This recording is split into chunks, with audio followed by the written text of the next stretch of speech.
ჩვენ დღევანდელი სახარებიდან გვესმა უფლის სიტყვები, სადაც იყო თქმული, რომ ნათესავი ესე ანუ ეშმაკი არ არაით განვალს გარნა ლოცვითა და მარხვით. ანუ ეშმაკი რომ დაამარცხოს ადამიანმა, უნდა ლოცულობდეს და უნდა მარხულობდეს.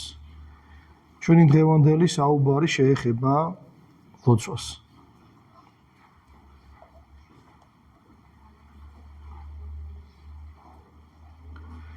ჩვენ სულიერად ვცხოვრობთ იმდენად, რამდენადაც ვლოცულობთ და ვიცით ლოცვა. ლოცვა სხვა საშუალებებზე უკვეთ წყვეტს ყველა იმ ამოცანას ცხოვრება რო გვიყენებს. ლოცვაში ჰპოვებს კაცი ყველა თავისი პრობლემის, სულიერისა და ხორციელის გადაჭრის გზას. ლოცვა საიდუმლოდ იცავს კაცს ხილული და უხილავი მტრებისაგან. თუ ჩვენ ცხოვრებას ყურადღებით გადავავლებთ თვალს, დავინახავთ, რომ მაშინ, როდესაც მდგომარეობა გამოულად გვეჩვენებოდა და შველა არავის შეეძლო, ჩვენი ერთადერთი იარაღი ლოცვა იყო. ღმერთს არაერთხელ სასწაულებრივად ვუხსნივართ გაჭირვებისა და მწუხარებისაგან. მაგრამ სრულად მხოლოდ იმ სოფლად შევიტყობთ, რა საშინელი საფრთხეების, უბედურებებისა და განსასწრებისაგან გვიცავდა ჩვენ ლოცვა. ლოცვაზე უფრო მნიშვნელოვანი საქმე არაფერია ამ ქვეყნად. ლოცვისაგან იბადება დანარჩენი სათნოებანი. წმინდა მამებს კანონად ჰქონდათ საკუთარი თავისთვის დაეძალებინათ ლოცვა. ელოცათ ყველგან, სახლში, ეკლესიაში, საქმის კეთებისას, სეირნობისას და სხვა ნებისმიერ დროს. ღმერთთან საუბარი მარტივია, ისეთივე უბრალო, როგორც შვილის საუბარი მამასთან. არ არის საჭირო ლოცვისას სიბრძნის მეტყველება. გეშინოდეს მისი წმინდა სახელის წარმოთქმა გონებისა და გულის გარეშე. ვინც გონება გაფანტული დგას ღვთის წინაშე დაუდევრად ლოცულობს, ის მხოლოდ შეურაცხყოფს უფალს და მისგან მათს კი არა საჟელს მიიღებს. და პირიქით, ვინ ჭეშმარიტი რწმენით ცოტათი მაინც ილოცებს უფლისადმი, სული ენით აღუწერელი სიხარულით აღევსება. აი ეს მოკლე სიტყვა, რომელიც წავიკითხეთ, გვეუბნება შემდეგს. რომ ლოცვა არის ქრისტიანისთვის აუცილებელი. როგორი საოცარი რამე იყო, ნახეთ ნათქვამი. როდესაც არ არის არანაირი გამოსავალი, აი ყველა მიწიერი კანონის და წესით მიხედვით საშველი არ არის, კაცი რო დაიწყებს ლოცვას, ამ მდგომარეობიდან გამოდის. მერტი არიდებს საფრთხეებს. თან ნახეთ როგორი იყო ნათქვამი, რომ როცა გარდავიცვლებით, მერე მიხვდები ლოცვამ რა განსასწრებისგან დაგიცვა. აქაც აი ყურადღებით რო აკვირდებოდე ლოცვა როგორ გიცავს, კიდე ბევრ ამას ვერ დაინახავ, იმიტომ რომ ამის დანახვა შეუძლებელია. მხოლოდ იმ ქვეყანაში მიხვდება კაცი, როგორ იცავდა მას ლოცვა. ნახეთ როგორი კანონი ჰქონდათ ეკლესიის მამებს, საკუთარ თავს აიძულებდნენ ელოცათ. ჩვენ უნდა მივბაძოთ ეკლესიის მამებს და უნდა ვაიძულოთ ჩვენ თავს რომ ვილოცოთ. უნდა აიძულო. ილოცო სახლში, ილოცო ეკლესიაში, ილოცო საქმის კეთებისას. აი სადმე ხარ დასასვენებლად წასული. განცხრომაში კი არ უნდა იყო. იქაც უნდა ლოცვას უთმობდე თავარ დროს. ყველაზე მთავარი საქმე ამ ქვეყნად არის ქრისტიანისთვის ლოცვა. და ღმერთმა შეგვაძლებინოს რომ ლოცვა ვისწავლოთ. აქ ესე იყო ნათქვამი, რამდენადაც კაცი ლოცულობს, იმდენად ცხოვრობს სულიერად. თუ კაცი არ ლოცულობს, სულიერი ცხოვრება შეიძლება ითქვას, რომ მას არ დაუწყია. ლოცვა ის საუნჯეა, რომელიც მუდამ ჩვენთან არის. მას ვერც ვერავინ მოგფარავს და ვერც ვერავინ წაგვართმევს. ლოცვა აუწევნელი განძია. იგი ყველგან თან გვახლავს. სადაც არ უნდა წავიდეთ და რა საქმესაც არ უნდა ვაკეთებდეთ. რაც არ უნდა დაგვემართოს, თუნდაც რომ ყველაფერი დავკარგოთ, რაც გვაბადია. ლოცვას ვერავინ მოგტაცებს. ვერც დემონები და ვერც ადამიანები. ვერავინ და ვერაფერი საკუთარი უდებების გარდა. მთელი ჩვენი სხეული სენმარო გამოხრას, ლოცვა როგორც სული ჩვენი სულისა, ჩვენთან დარჩება. ლოცვა ყოველგვარ საღვთისმეტყველო მსჯელობაზე მაღლა დგას. საღვთისმეტყველო მსჯელობა მხოლოდ გზის მაჩვენებელია.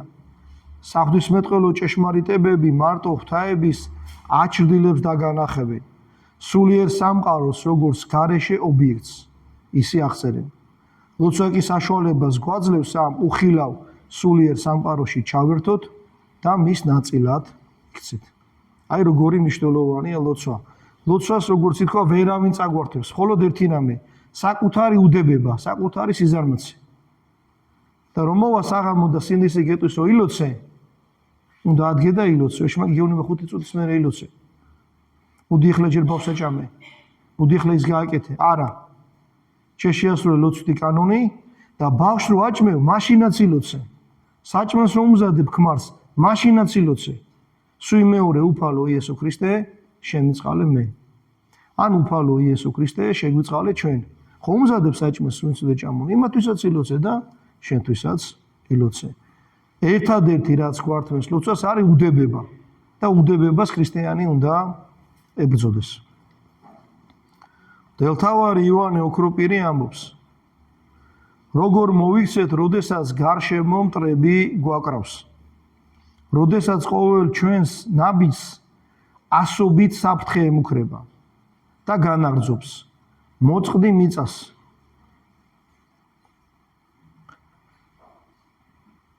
მაშინ ყველა მტერი უძლური აღმოჩნდება და ყველა საფრთხე შეიმუსრება. რა მახეც არ უნდა დაუგონ ჩიც, სანამ ცაში დაფრინავს, ხელსაც ვერავინ ახლებს და შენც ადამიანო, სანამ გულითა და გონობით მიწას მიჯაჭვი ხარ, გზაზე 1000 მახე გაქვს დაგებული და მრავალი საფრთხე ჩასაფრებული. მას ცაში აფრინდი და ყველა საფრთხე გაქრება. როგორ აუფრინდეთ ცაში? ცაში აფრენა მხოლოდ ლოცვით შეიძლება. ამიტომაცაა ლოცვა სულის ფრთები. კაცს რომ ყველა მის მტერზე მაღლა მოაქცევს. აღეთ რა საოცრად გვეუბნება ოქროპირი. როგორ უნდა დაამარცხო მტრები. ცეცაში აფრინდიო. აკაი მაგალითი მოყავს, ჩიც რამახეც არ უნდა დაუგო, სანამ ცაში დაფრინავს, მახეები ჩიც არ აინტერესებს. ჩამოდაიჭერ. დაგიგეს მახეები წუთისოფელმა, მტრებმა, ეშმაკმა. შენ გონებით ზეცაში ხარ, ამებზე გადაიფრენ. და არც არაფერი შეგეხება. ამიტომაც ეძახიან ეკლესიის მამები ლოცვას ფრთებს. თუ ჩვენ ლოცვას არ ვისავლით, მაშინ განუზომელი იქნება ჩვენი უბედურება. ეს ყველაზე დიდი ბოროტებაა, რაც შეიძლება შეგვემთხვას. თუ კი დაუხშებთ, რომ აფეთქდებიან ვარსკვლავები, განადგურდებიან გალაქტიკები, ეს კიდე უფრო ნაკლები კატასტროფა იქნება ჩვენთვის, ვიდრე ის, რაც გვემუქრება იმ შემთხვევაში, თუ ლოცვას არ ვისწავლით. ამ მდგომარეობაში საფრთხე გარდაუვალია. რა არის ლოცვა? ეს არის სულის მდგომარეობა. როგორც ფილტვები სუნთქავენ, ზუსტად ასე სუნთქავს ლოცვით ჩვენი სული. რატომ მივდივართ მონასტერში და ეკლესიაში? იმიტომ რომ აქ ლოცვითი ატმოსფეროა გამეფებული და ყველაფერი ლოცვით აღესრულება. თუ არ არის ეს ატმოსფერო, არ ანასორი მიმართულებით მიდის, მაშინ როგორ მივახცევთ სულიერ წარმატებას? სწორ ლოცვას ყველაფერი წესრიგში მოხავს. განაგდებს ნებისმიერ სირთულეს, პრობლემას, ტანჯვას, ცოდვებს. მას ყველაფრის დალაგება შეუძლია და სასწაულებსაც კი ახდენს ჩვენს გზაზე. ლოცვა ყველაფერია. თუ არ ლოცულობ, მაშინ არაფერს არ ვაკეთებ და ყველაფერი კატასტროფულად და თვითგანადგურებით დასრულდება. აღედ რა არის ლოცვა? ფილტვი ხო გჭირდება რომ ისუნთქო? სხეულმა. სულ შირდება ლოცვა რომ ისუნთქოს.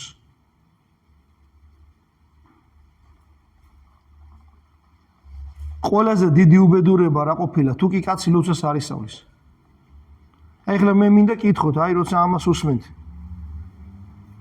აი როგორ არ უნდა შეგწოს კაცს რომ დილას და საღამოს ალოცულობ. ან იტყვი ძილისაგან აღდგომილი გმადლობ შენ წმინდაო საემბო. აი მხელა ლოცვას და გაიქცევ. საღამოს უფალო ღმერთო ჩვენო და თან ამთხნარებ. სინდისი ნამუს სად არის? თუ კაცია ლოცულობს, ესე იგი არაფერს არ აკეთებს. ნახეთ როგორ იყო ნათქვამი? სწორ ლოცვას ყველაფერი წესრიგში მოყავს. თუ ქრისტიანი პატიოს და დილას საღამოს ლოცულობს, მთელი მისი ქრისტიანული ცხოვრება არის აგებული სწორად. თუ არ ლოცულობს, ყველაფერი ირევა. ამიტომ ყურადღება მიაქციეთ ლოცვას. ჯობია სამსახურში დააგვიანო 10 წუთი და ლოცვა წაიკითხო. ვიდრე არ წაიკითხო ლოცვა და თავის დროზე მიხვიდე. აი მეგობარი გირეკავს ლოცულობ. არა იგო ყურმილი 2 წუთი რა მოხდება? რა მოხდება? აი ამერიკის პრეზიდენტი რო გირეკავდეს. ან რუსეთის. ეხლა ხო მთელი დედამიწა მაგათ უყურებს. შენ ღმერთს ელაპარაკებ, ისინი იმასთან ვინ არიან? არაფერი. მორჩი ლოცვას უპასუხე. ვერ უპასუხე, მარც ეგ არ არის პრობლემა, ესე იგი არ იყო საჭირო რომ შენ იმის გეპასუხა. ნეტარია კაცი, რომელიც ლოცვით იძინებს და იღვიძებს და ყოველდღიურ საქმეების დროსაც არ ივიწყებს მას. ცხოვრება მისი დაფარულია ქრისტესითურთ ღმრთისა თანა. მთელი დღე მშვიდობიანად, წმინდა და უცოდველად რომ გაატარო, ამისთვის ერთადერთი საშუალება არსებობს. დილით გაღვიძებისთანავე გულსπელი და მხურვალე ლოცვა. მე ამიტომ გეუბნებით ხოლმე რომ დილით რო გაიღვიძებ, აი რომ მოწეს რიგდები. არაფერი გააკეთო რომ გონება დააკავოს მიწამ. განსაკუთრებულად არ ჩახედოთ ტელეფონს. დღემ რომ მშვიდობიანად გაიაროს, აუცილებელია დილით რო გაიღვიძებ, გულსπელი და მხურველი ლოცვა დაუყოვნებლივ. ლოგიშიც არ უნდა იტრიალო რა, გადატრიალდე, გადამოტრიალდე, შევებრუნო ძილი, არა. გაგიღვიძე, წამოხდი უცბად, მოწეს რიგდი და დაიწყე ლოცვა. ლოცვით გულში შედის იესო ქრისტე. მამასთან და სულიწმინდასთან ერთად და სულს ბოროტებასთან ბრძოლაში სიმტკიცესა და გამძლეობას აძლევს. ბრმის უბედურება ის არის, რომ სინათლეს ვერ ხედავს. ხოლო ქრისტიანისთვის უფრო დიდი უბედურებაა ლოცვითი განწყობის დაკარგვა. ასეთ სულში სიბნელე მეფობს და სხეულთან გაყრის შემდეგ მისი ხვედრი სამარადი სოწყდიადი იქნება. ამბობენ, თუ არ გეხალისება, ნუ ილოცებ. ეს ამ ქვეყნიური სიბრძნეა. თუ გამოტოვებ ლოცვას, ასე მთლიანად განეშორები მას. ხორცს კი სწორედ ეს სურს, ცათა სასუფეველი იიძულების. თუ საკუთარ თავს სიკეთის ქმნის არ აიძულებ, ვერ ცხონდები. ამიტომ ხოლო მაშინ კი არ უნდა ილოცო, როცა ამის ხასიათზე ხარ, არამედ მაშინაც, ლოცვა არ გსურს. როცა სიზარმაცე, ძილი, საზრუნავი საქმეები ლოცვაში ხელს გვიშლის და ამის მიუხედავად მეც ილოცებთ, საკუთარ თავს ვებრძვით. ვაიძულებ და სულიერად წინ მივდივართ. ეს ლოცვა ზეცაში აღიწევა და ღვთის წინაშე წარდგება. ნახეთ? როგორც თქვით, ადამიანი გულმოდგინედ უნდა ამოვდეს ლოცვას, დილითაც და ღამითაც და როცა ლოცულობს კაცი, მასთან მოდის ქრისტე, მამასთან და სულიწმინდასთან ერთად და აძლევს ძალას, რომ ეშმაკთან ბრძოლაში კონდეს სიმტკიცე და სიძლიერე. ამიტომ არის აუცილებელი ლოცვა, რომ ილოცე გამოხვალ მერთმა მოგცა ძალა წოდებს ებრძოლო. არ ილოცე, ეს ძალა არ გაქვს. ნახეთ რა კარგად ამბობს, ზოგიერთი ამბობს, რომ აი თუ არ გინდა ნუ ილოცებო. ეს არისო ამ ქვეყნიური სიბრძნეო. და სათასასუფეველი იძულებისო. აი რო არ გინდა და არ ილოცე დღეს, არ გინდა და არ ილოცე ხოლმე, ლოცვა დაკარგე. აღარ ლოცულობ. და როცა არ გინდა და მაინც ლოცულობ, როცა გეზარება და თავს აიცულებ რომ ილოცო, მაშინ სულიერად წინ მიიწევ და ეს ლოცვა ზეცაში აღიწევა და ღვთის წინაშე წარდგება. თუ ზეცაში აღიწევა და ღვთის წინაშე დადგება, აუცილებლად იქნება ჯილდოც. ღმერთის მაძიებელი ადამიანები თავის და უნებურად მიილტიან მისკენ. ვის გულშიც ლოცვაა დამკვიდრებული. თუნდაც რომ დამალოს ქრისტიანმა თავისი სულიერი საქმიანობა და საერთოდ არ ილაპარაკოს სულიერ თემებზე. თუ მის გულში ჭეშმარიტი სინანულის ლოცვა მიედინება, მისგან გამოდის რაღაც სულიერი ნათელი. ამ საკურველ ნათელს თუმცა ხილული თვალით ვერ ვიხილავთ, მაგრამ ყველა შეუძლია შეიგრძნოს იგი, ყველას ვინც ღმერთს ეძებს. ამიტომაცაა რომ მრავალი უბრალო მღვდელი, მონოზონი და ერისკაციც კი, რომლებიც გარეგნულად არაფრით განირჩევიან სხვებისაგან, არც განათლებით, არც ჭერმეტყველებით, არც დიდი ცოდნით, მაგნიტივით იზიდავენ ადამიანთა სულებს. მორწმუნეები გარს ეხვევიან ასეთ მლოცველებს, მიილტვიან მათკენ სულიერი წყურვილის მოსაკლავად. რამდენადაც ამ წყურვილს ვერ იკლავენ ვერს ამ სოფლიური სიბრძნით, ვერ საერო განათლებით, ვერც ფუჭით ხბობით, ვერც წუთიერი სიხარულით. ის ვის გულშიც ღრმა განუწყვეტელი ლოცვა მოქმედებს, სულიერ წყაროდ იქცევა მორწმუნეთათვის და მის გარშემო ცხოვრების სიმძიმით, მწუხარებით, წინააღმდეგობებით დამაშრალი ადამიანები თავიანთი სულის ნუგეს პოვებენ, განიმტკიცებენ თავიანთ ძალებს. ამიტომაც თითოეულმა მღვდელმა პირველ ყოვლისა იმაზე უნდა იზრუნოს, რომ საკუთარ გულში ლოცვა დაამკვიდროს და უნდა იზრუნოს უფრო მეტი მონდომებით, ვიდრე გარეგნული საღვთისმეტყველო ცოდნის მოპოვებაზე. თუ მწყემს შინაგანი ლოცვა არ აქვს, მისი ფილოსოფიური და საღვთისმეტყველო ცოდნა მკვდარია და მისთვის არ გაიხსნება ადამიანის გული. მის მოძღვრულ დარიგებებს ადამიანი მხოლოდ მიიღებს გარეგნულად, ცივი გონებით. სიცივისაგან სიცივე მოედინება. ჩვენი გულის სიცივეს არ შეუძლია ცეცხლი აღაგზნოს ადამიანთა გულებში. ამიტომ ვფიქრობთ, მოძღვრის, ანუ მღვდელის უმთავრეს მოვალეობა ის არის, რომ მან თავისი სამწოსათვის და მთელი მსოფლიოსათვის ილოცოს.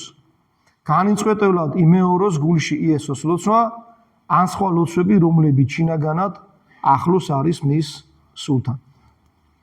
მე ვფიქრობ, აქაც პატარა განმარტება არის საჭირო, რომ თავარი აზრი დავიჭიროთ ამ სიტყვის ხილა. კი იგებთ, მაგრამ მაინც და არის თავარი. ადამიანი რო გამოასწორო, ადამიანმა რო შენი ნათქვამი გაიგოს, ადამიანი რო შენთან ურთიერთობით ღმერთისკენ წავიდეს, უნდა კონდეს ლოცვა. თუ შენ შინაგანად მლოცველი კაცი არ ხარ, თუ არ ლოცულობ, სინანულის ლოცვა თუ არ მოედინება შენი გულიდან, რაც გინდა ილაპარაკე, კაცის გულს ეხება გარედან. ნახეთ, კარგად იყო ნათქვამი, ცივი ვერ გაათბობს, ცივი გააცივებს. შენ გულცივი ხარ, მხურვალე ლოცვა რო არ გაქვს, დუღარებას ადამიანებს არწმუნებ დუღარებას ვერ გააჩინე.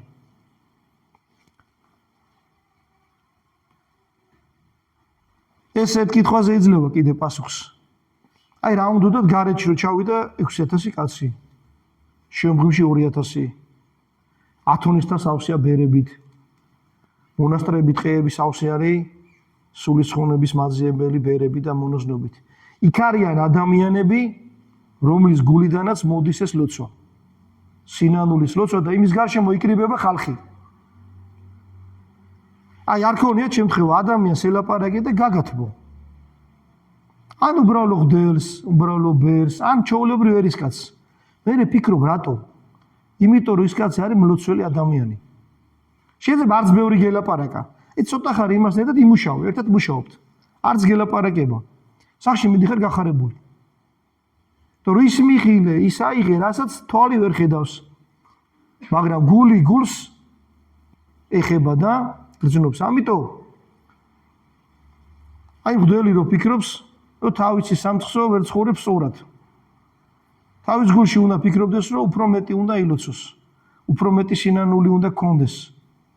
ვიღაცა რო გეტყვის, რომ აი პანაშვიდი გადამიხადე, პანაშვიდი ისე უნდა გადაუხადო. როგორც შენი ახლობლისთვის ლოცულობ. დედის სტოლა, დედისავით, მამის სტოლა, მამისავით, შვილის სტოლა, შვილის ძმისავით. ანუ იმე გეუბნება, რომ ვიღაცა ავათა, შენი შვილი რო არის ავად, მშობელი, ბიძაშვილი, აი ესე უნდა ილოცო. და ის ლოცვა იმას განკურნავს. ის ლოცვა იმას შეეწევა. და თვითონ იმ ადამიანსაც, ვინ შენ გვერდზე დგას. ხშირად მშობლები ამბობთ ხოლმე, ვერ გავაგებინე ჩემშვილს ვერაფერი, აი გადამიყვანა ჭკუიდან. არაფერს არ მიჯერებს. დაიწყე ლოცვა. წაუკითხე ღვთისმშობელს დაუჯდომელი. კაი, ვერ კითხულობ დაუჯდომელს, თქვი ყოვლა წმინდა ღვთისმშობელო გვაცხოვნე ჩვენი. აშე, რა უნდა მაგის თქმას? ბრმა რო იყო, უწიგნური რო იყო, მაგას მაინც ხო იტყვი? საპრობილო შეგაგდონ, მაინც ხო იტყვი? წიგნი რო არ ქონდეს, ხო მაინც იტყვი? სათვალე რო არ ქონდეს, რა უნდა? ყოვლა წმინდა ღვთისმშობელო გვაცხოვნე ჩვენი. უფალო იესო ქრისტე შემიწყალე მე. იმეორე და მე თხოვე ღვთისმშობელს, რომ დაიცვა შენი შვილი. დაიცავს. ურჩია მორჩილს გახდეს. ურწმუნოა რწმენას მისცემს. და ამ დროს მოდის დედა და ეკითხები, ლოცულობ? აუ დილას საღამოს მეზარებო გეუბნება. ეხლა იმის შვილი როგორ უნდა ცხოვრობდეს სწორედ? ვერ იცხოვრებს. ჩვენ ერთი ორი კვირის წინ ვისაუბრეთ. მამა პაისთან ერთი ქალი მივიდა და უთხრა, რომ შვილი ცუდად ყავსო და ილოცეოდა. ჩხილები მოიჭერიო, ძალიან დიდი ჩხილები ჰქონდა. და ამ ქალმა კი არ თქო მოვიჭრიო. სხვა ფერზე რო შევიღებო ჩხილები შეიძლებაო. წითელი მანიკურები ესო და ესო ლაკი, წითელი ესო და თეთრო წავსო შეიძლებაო. შვილი ყავს ცუდად, რა დროს ლაკის წასმა. დადე და ილოცე. იმ ლოცვას სრემლი დაურთე.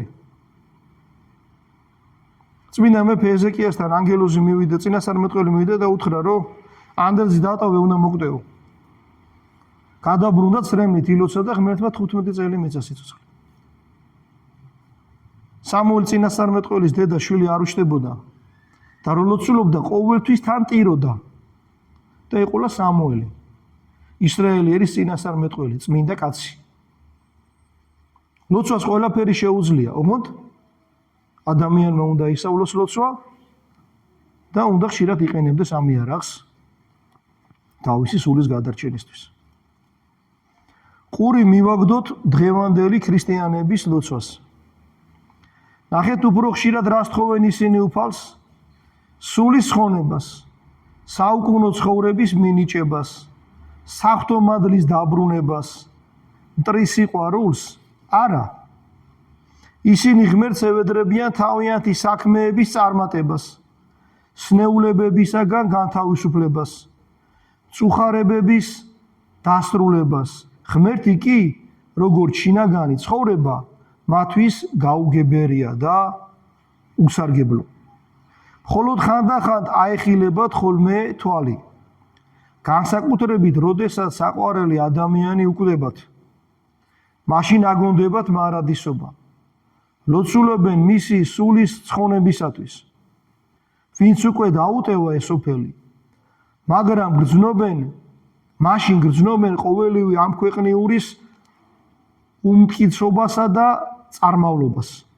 ხედავენ, რომ აჩრდილებს დასდევდნენ, რომელთა დაჭერა შეუძლებელია, რომ ჭეშმარიტი საუკუნო ცხოვრება მიწიერი არსებობის საზღვრებს მიღმა. მაგრამ ასეთი გამოღვიძება ჩვეულებრივ ხანმოკლეა და მალე დავიწყებას ეძლევა. როგორც ნაპერწკალი, რომელიც წამით იელვებს და მყისვე ჩაქრება. აი ეს არის ჩვენი ძალიან უბედური მდგომარეობის გამომხატველი. კაცი კი არ ლოცულობს ცხონდეს.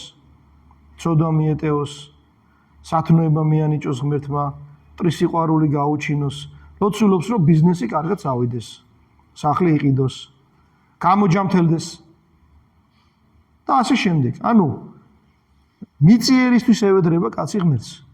და ხანდახან ნახეთ მარტო როდის ეხილება კაცს თვალი, როცა ვინმე მოგიკვდება. ხდება რომ ამ კაცმა ეს იმპერია რო შექმნა, მილიონები რო დააგროვა, მოკვდა და всё. ვის დარჩა კაცმა არის? ამის სული სად არის ეხლა ესა სადარდებელი და იწყებ ისვის ლოცვას.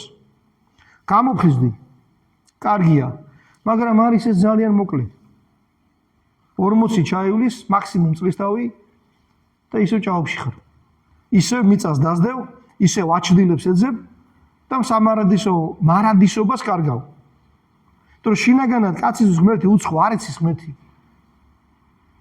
ღმერთთან რა ურთიერთობა უნდა ქონდეს. ამიტომ როცა ლოცულობ დააკვირდით რისთვის ლოცულობთ. თუ მიწიერის აზროვნავის ლოცულობთ, კარგი არ არის. თუ ლოცულობთ იმისთვის, რომ ცხონდეთ, ეს კარგია. აი ყველა წმინდა ღვთისმშობელს რო ევედრებით, ხეთ რა არის? ყველა წმინდა ღვთისმშობელო გვაცხონე ჩვენ. თუ გაცხონა, ყველაფერი მოგცა. უფალო იესო ქრისტე შემიწყალე მე, თუ შეგიწყალა, ყველაფერი მოგცა. არ არის ბევრი სიტყვები საჭირო. ეს იმას არ გამორიცხავს, როცა ახლობლებს უჭის მისთვის ილოცო, რომ კაცნეულება მოითმინოს, განიკურნოს. შეიძლება ეს ლოცვა ეკლესია ამას არა, კაია, მაგრამ უნდა დააკვირდე ძირითადად რისთვის ლოცულობ.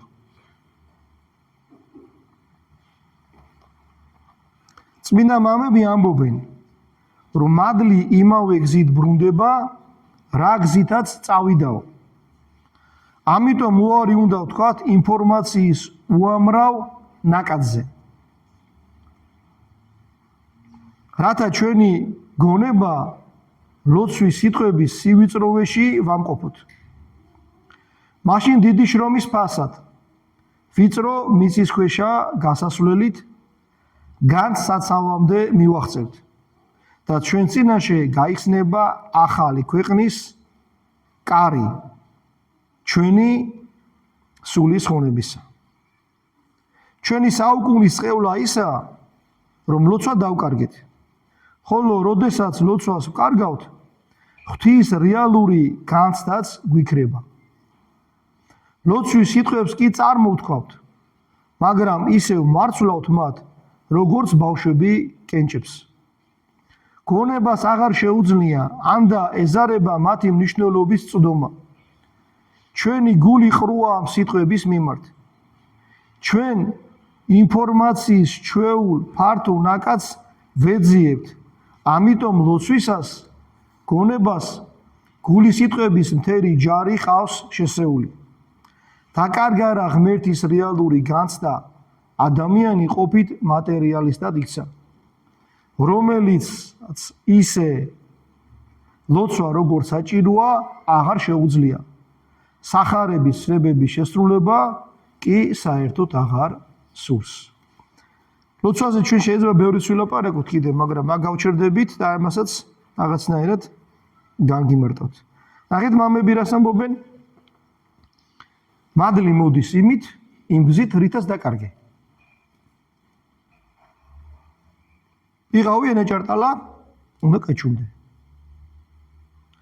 ლოცვა ჩვენ დაგვაკარგინა აი იმ ინფორმაციამ, რაც მოდის. მე ადრეს გითხარით, ეხლაც გაგიმეორებთ. კარგია რომ ტელევიზორი გამორთოთ. ეხლა ვიღაცა მეტყვის რომ მამაო ტელევიზორი კაი ხარი გამორთული გვაქვს და იცით რატო გაქვთ გამორთული? საკუთარ ტელევიზორებს ჯიბით ატარებთ.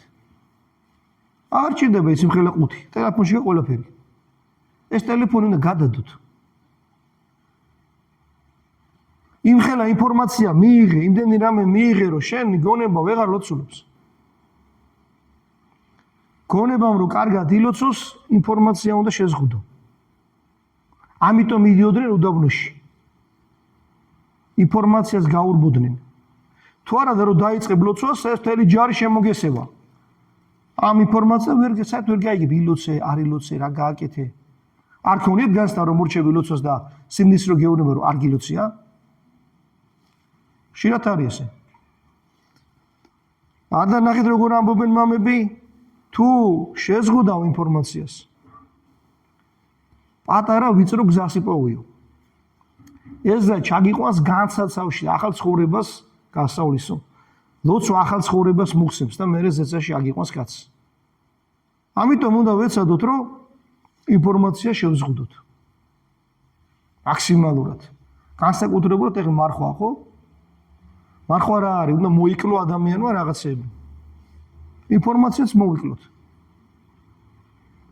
მე ხშირად მithქვავს თქვენთვის, კიდე გეტყვით. დაძინებამდე თუ შეძლებთ 3 საათი ტელეფონი ხელში აღარ აიღოთ. მთელი დღე რო გითხრათ არ აიღოთ, თავს მოვიტყუოთ მეც ახლა, მაინც აიღებთ. 12-ზე იძინებ 9 საათის მერე ტელეფონს ხელი არ მოკიდო. დაგირეკეს უპასუხი. დაანჩენი აფერი გააკეთო. ნახეთ ბავშვებმა რა ისწავლეს ახლა ჩათები გააკეთეს. 7 კაცი ლაპარაკობს ტელეფონში ერთად. მაგლაპარაკს ხო ჯობია 10 წუთი ლოცვა ეთქვათ. რას ლაპარაკობენ კაც მარეთს იმნე შეცდომას დაუშვებენ. ამიტომ შულების გამოსწორებაზეც რო საუბრობთ, ლოცვა რო აღარ უყვარს, ეკლესიაში რო აღარ უნდა, ეს ტელეფონი და ინტერნეტი. ღვთისმსწავლობით შულს გაუფუშტა ტელეფონი, ერთად დავავდებინა რა, რომ არ ქონდეს და შენ უკიდე ყველაზე კარგი. უპავ. რატო კიდულობ? სახარება უკიდე. თავის წმინდანის ხატი აჩუქე. შეყვარი კითხვა ლოცვის, სახარების, ტაძარში ატარე, მოსალოცად წაიყვანე. ანუ უნდა ვიბრძოლოთ. ჩვენი გადარჩენისთვისაც, ჩვენი მომავალი თაობის გადარჩენისთვისაც და ამისთვის აუცილებელი არის ლოცვა. მარხვაზე მე სხვა დროს დაგელაპარაკებით. დღეს მხოლოდ ერთ რამეს ვიტყვი, მამები ესე ამბობენ, ადამიანის სული რო აფრინდეს, სჭირდება 2 ფთა. ერთი არის ლოცვა, მეორეა მარხვა. აი დღეს ხო მოისმინეთ, როგორი ძნელია ლოცვა და კაცს როგორ ატყუებს ეშმაკი, რომ არ ილოცოს და თუ ილოცოს, არასწორად ილოცოს და რა გუშლის ხელს. ეგეს თქვით. სუსტად იგივე ბრძოლა მიდის მარხვის წინააღმდეგ. ამის განსაკუთრებული ესე ვთქვათ, ავანგარდში დგანან არავის არ ეწყინოს ექიმები. ჭირდება, არ ჭირდება, კაც ეგრევე ეუბნება, მივა თუ არა ექიმთან, არ იმარხულა. და ხშირად საკვების თავშეკავება ადამიანს აჯანმრთელებს პირიქით. და უამრავ ჩვენთან ეს გამოსტილი და თუ კი ექიმის გულსფელი იქნება და თუ არ არის ქრისტესწორი, შეუძლია ის საკვებიც ისეთი დაუნიშნოს, რომ კაცმა არც მარხვა დაარღვიოს და არც დასნეულდეს. არის განსაკუთრებული შემთხვევა, როცა აუცილებლად ჭამოს. მაგაზე ჩვენც თანახმოვართ. მაგრამ რო შეუძლია, რომ ლავირება გააკეთოს და არ აკეთებს, ესე დიდ დანაშაული. და ესე შეიძლება ითქვას ახლა ჩვენი საუბრის ბოლოს, სნეულება ინკურნება დღეს მოვისმინეთ რწმენით, ლოცვით და მარხვით. უფალს უთხრეს, რატო ვერ გავკურნეთო მოციქულებმა თქვენი ურწმუნოების გამო მდოგვის ოდენა წმენა რო ქონოდეთ, ამას განკურნავდითო. და შემდეგ უთხრა, ეშმაკი განიგდევნება ლოცვითა და მარხვით. კაცი რო იყოს ჟამთელი, უნდა ქონდეს მართალი სარწმუნოება, ხელთ უნდა ეპრას 2 იარაღი, ეშმაკის დაამარცხებელი, ლოცვა და მარხვა და ღმერთმა ამისი ძალა და უნარი მოხსეს ყველა ჩვენგანს. ამინ. ყოვლითა სულითა და ყოვლითა გონებითა შევდავარ. Păi,